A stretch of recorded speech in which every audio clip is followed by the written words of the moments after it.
tell us what you think about this year's Academy Awards, and what do you think about Neil agreeing to do it?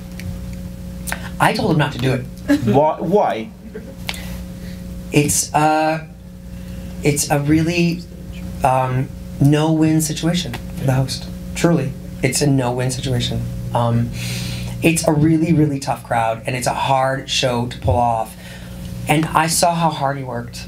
And I saw how many hours and how many phone calls and the jokes and how much time he spent. And it was heartbreaking to me that, you know, that what the response was afterward. It was wild. I mean, I really felt like in the room,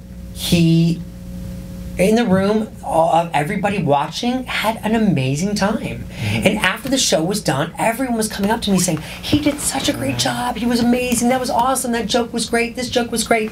And then the next morning, reading the press was just awful. It was just, you can't win. And that's why you see, I think, a lot of people not wanting return. Ellen DeGeneres, David Letterman, Billy Crystal. It's going to be a really, really hard job to fill, truly.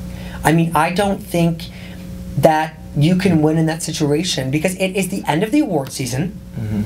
Everyone's seen all the films, and it also depends on how great the films are. This year's films, not the best group. Not many people saw any of the films, so it was hard to judge the movies or any of the jokes that were being reflected on the movies. I just think it's a hard task for anyone to do. But why is you mentioned that the crowd is very difficult. Why is the crowd difficult? I think Hollywood, this might get me in trouble, I think that a lot of movie stars take themselves very seriously. And you can see that in this last past awards. You look at the Emmys, you look at the Tonys, people just want to have fun. It's all about a celebration. Whereas I think movie stars are really guarded, and you can't really get to the heart of who they are because they're in their trailer all day long, and then they come out for a couple of scenes, and then they're back in their trailer, and they're isolated. You can't really get to who they are. So it's really hard to see the essence of anything. Because my opinion. No, because it's take it or leave it. If it's in print, don't shoot me. It's interesting. It's interesting you say that because, on the flip side, you look at Ricky Gervais doing the Golden Globes. But he got killed. Audience didn't like him. However, the television audience loved it. Loved it for the reason basically you're saying. The in-person audience didn't like it. Well, it's just too hard. I mean, Seth MacFarlane was too, hardcore and blue, and Ellen DeGeneres was too sweet, and it's never good enough. It really is never good enough. I mean, it's the Academy Awards, and you want to do your best job. You want to be classy. You want to ride that fine line, but I don't think it's, people are judging you from a whole different place, and everyone's tired at the end. It's the last award season, and these stars have been through the, I talked to Julianne Moore after the Academy Awards, and she said, we're all exhausted. We've done Cannes, we've done Screen Actors Guild, we've done the Golden Globes, we've done Tribeca Film Festival, we've done Palm Springs, Santa Barbara, everything. By the time the Academy Awards come along, you're exhausted. And also, you don't even think about these actors.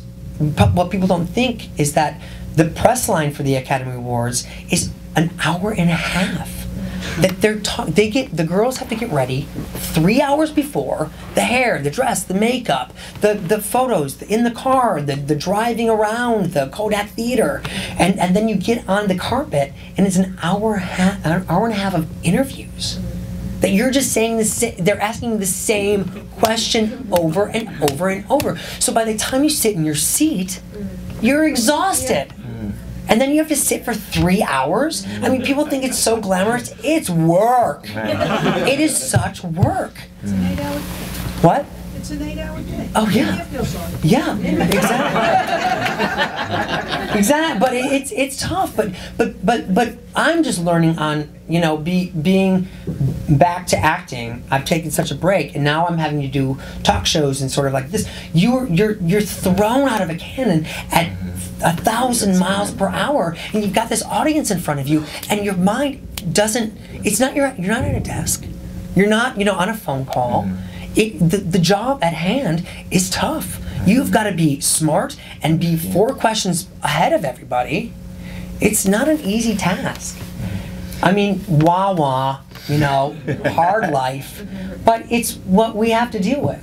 I mean, the other side is great, but what we have to do sometimes can be tricky.